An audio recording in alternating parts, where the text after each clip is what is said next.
Es difícil encontrar un broker que cumpla con todas sus expectativas. O quizá no tanto.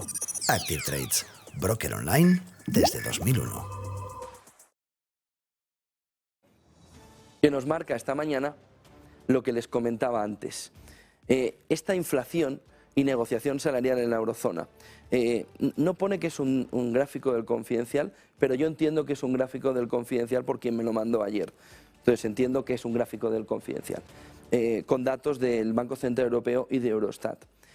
Dice, supuestamente el Confidencial, porque por quien me lo manda entiendo que es el Confidencial, pero no lo pone, que la inflación y la negociación salarial, la negociación de los salarios en la eurozona y esa comparación interanual. Miren, 2000-2022, aquí pagan los mismos siempre, que son los trabajadores. Primera conclusión rápida y sin ver el gráfico, pero habiendo visto el gráfico antes. Aquí pagan siempre los trabajadores. Beneficio empresarial, como les decía antes, Banco de España, menos 0,2, caída del poder adquisitivo, menos 4,4. Pero, miren, inflación 2022, aquí está, más 8%, siendo suave. Subida de los salarios negociadas en el momento actual. El pico, que ahora está ya disminuyendo, en el entorno del 3%. Ya están las voces de se os está yendo la mano con la subida de los salarios.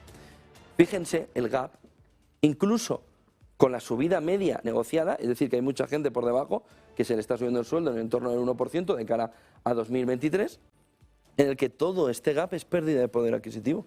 Todo. ¿Qué pasa cuando hay periodos de inflación alta? Y por eso coge este gráfico hasta el 2000. Cuando hay una inflación elevada, se pierde el poder adquisitivo. Se pierde en el 2008, en la subida desde el 7 al 8, se pierde en el momento de recuperación de la economía después de la crisis financiera en 2012. Ven aquí como este gap nos marca también una pérdida de poder adquisitivo, nada comparable a esa. Y fíjense, porque en periodos de inflación muy baja, lo que sí que se consigue es recuperar parte del poder adquisitivo pasado.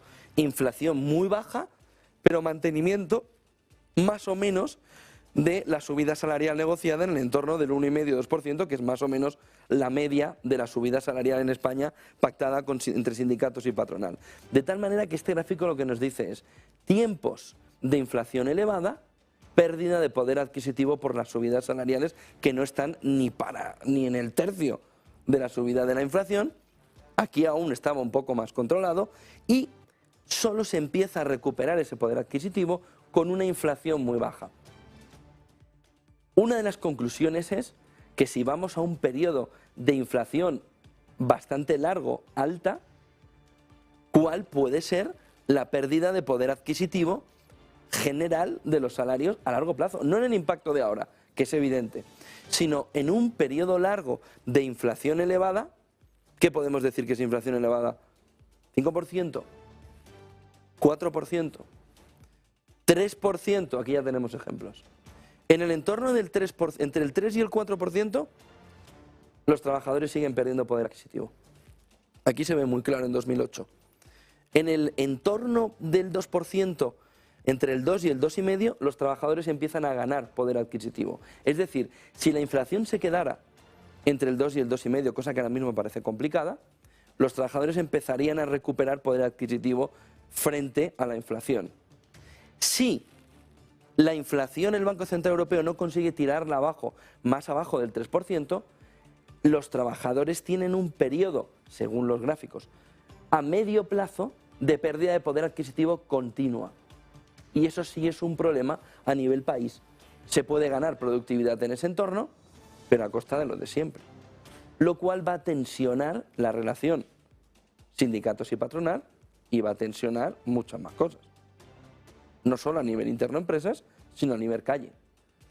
Porque este movimiento mantenido durante 5 años después de una pérdida de poder adquisitivo muy fuerte, es decir, un impacto inicial muy fuerte, continuado de una pérdida de poder adquisitivo continua en 4, 5, 6 años, no se olviden, esto es lo que nos puede pasar, que esto no es como el coronavirus que cae y sale enseguida la economía. Estamos en una crisis completamente distinta. A 4 o 5 años vista, la destrucción del poder adquisitivo para el trabajador es inadmisible. porque se puede ir a una pérdida de poder adquisitivo que esté en el entorno del 25%, a 4 o 5 años vista. Una pérdida de poder adquisitivo del 24, 25, 26% en entornos inflacionarios altos es una ruina. Es una ruina.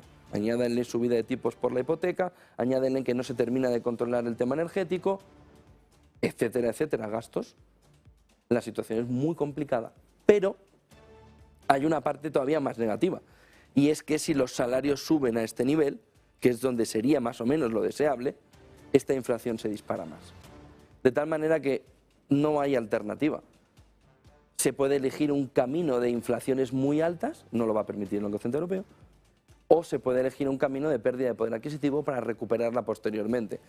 El problema es que lo de recuperar posteriormente es como otros ejemplos, como el que se casa y dice, pues se acabó la historia. Pues lo mismo, esto es lo mismo.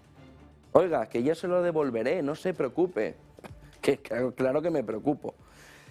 Este es otro de los puntos clave, porque ahora mismo la demanda interna está muy erosionada y solo falta que se erosione más. Hoy lo veremos en el dato del Producto Interior Bruto aquí en España a las 9 de la mañana. Miren el siguiente gráfico,